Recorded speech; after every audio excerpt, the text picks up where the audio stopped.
Sebelum lanjut ke videonya, mohon dibantu like dan subscribe dulu. Terima kasih. Assalamualaikum warahmatullahi wabarakatuh. Selamat siang pemirsa media Warga News di mana saja Anda berada. Politik 2024 menjelang Pilpres kelihatannya semakin panas ya. Di antara capres sudah mulai melakukan manuver-manuver yang mengarah kepada negatif campaign ya.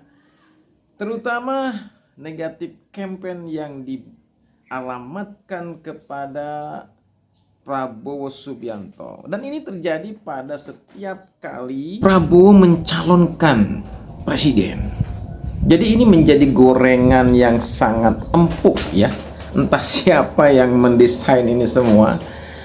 Saya sebenarnya bukanlah pendukung Prabowo Subianto ya, ataupun capres mana ya. Tapi melihat cara berpolitik seperti ini, nurani saya terpanggil untuk speak up ya. Ada video yang menurut saya lucu ya.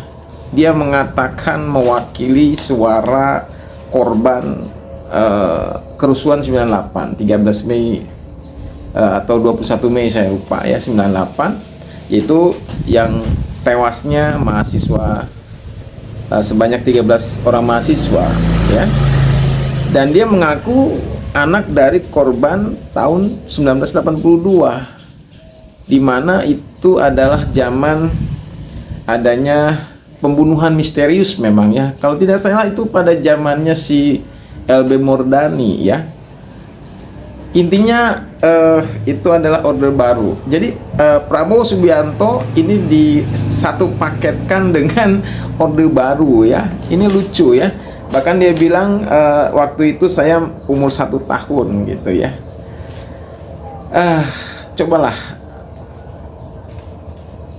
bangsa kita atau seluruh rakyat Indonesia, mari kita cerdas dalam berpolitik dan juga santun ya. Tidak hanya cerdas dan santun di dalam berpolitik. Jadi janganlah menuduh orang tanpa sebuah fakta ya. Kalau memang Prabowo Subianto adalah seorang pelaku pelanggaran HAM, seharusnya dia sudah diadili baik oleh Mahkamah Internasional maupun oleh hukum perundang-undangan yang berlaku di Republik Indonesia ya. Bagaimana seorang pelanggar HAM, katakanlah ya Prabowo seorang pelanggar HAM, tidak disentuh oleh hukum, padahal ya orde baru sudah tumbang sudah hampir 20 tahun lalu ya. Ada zaman kepemimpinan Presiden Habibie ya, ada kepemimpinannya Megawati, Gus Dur, kemudian SBY dan Jokowi ya. Jadi dari beberapa presiden yang sudah memimpin di negeri ini, Prabowo tidak pernah dipermasalahkan secara hukum ya.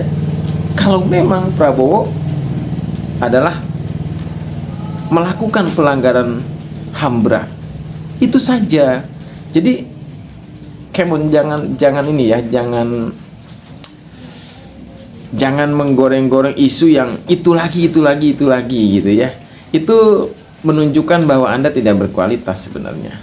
Mari kita sambut pemilu 2024 dengan cerdas dan santun. Adu gagasan, adu ide. Itulah yang harus dilakukan. Bukan justru saling menghujat ya, saling memaki tanpa ada bukti, saling menuduh dan sebagainya. Itu menjadi tidak sehat dan tidak edukatif ya, tidak mengedukasi kepada generasi milenial ataupun Gen Z tadi, yang sebenarnya ya pada pemilu kali ini mereka sudah menaruh perhatian ya, yang sebelumnya mereka apatis terhadap adanya penyelenggaraan pemilu. Mengapa apatis? Karena mereka menilai bahwa para politisi itu hobinya, gitu kan, hobinya main kotor dalam berpolitik. Salam toleransi. Bajikan, salam Pancasila, merdeka, merdeka, merdeka. Masih semangat ya kawan 98? Masih semangat? Ya, perkenalkan, nama saya Novi. Saya berdiri di sini mewakili jerit tangis, rasa sedih, rasa kehilangan keluarga 13 korban penculikan. Kenapa saya mengatakan saya mewakili jerit tangis mereka, walaupun beda kasusnya, tetapi saya mengalami hal yang sama seperti mereka.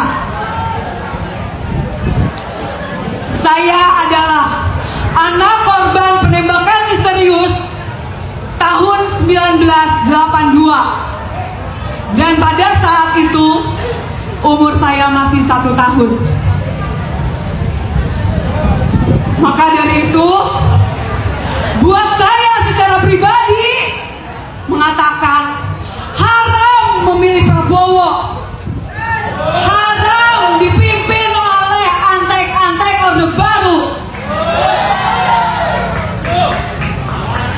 Mungkin kalian tidak pernah merasakan apa yang saya rasakan, dan 13 keluarga korban yang ditinggalkan.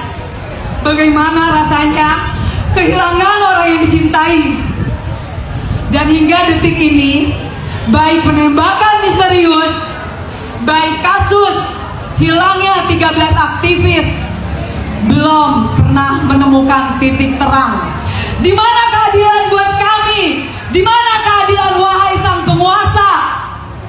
Kalian selama ini hanya janji, kalian semua hanya bisa bernarasi, tapi itu semua bullshit buat saya. Saya nggak mau banyak ngomong. Saya cuma mengajukan satu pertanyaan kepada Prabowo Subianto. Budiman Sujatmiko mengatakan ketika dia bertemu dengan Prabowo Subianto, katanya Prabowo sudah mengembalikan 13 aktivis yang dia culik. Pertanyaan saya, wahai Prabowo Subianto, mana bukti Anda sudah mengembalikan 13 aktivis yang Anda culik? Kalau hanya bernarasi sudah mengembalikan tanpa bukti, anak TK pun bisa ngomong, betul tidak? Yang artinya sampai detik ini Prabowo belum mengembalikan 13 aktivis tersebut. Mana Prabowo? Buktikan jika memang sudah Anda kembalikan. Saya bingung kepada kawan-kawan yang membela mendukung Prabowo.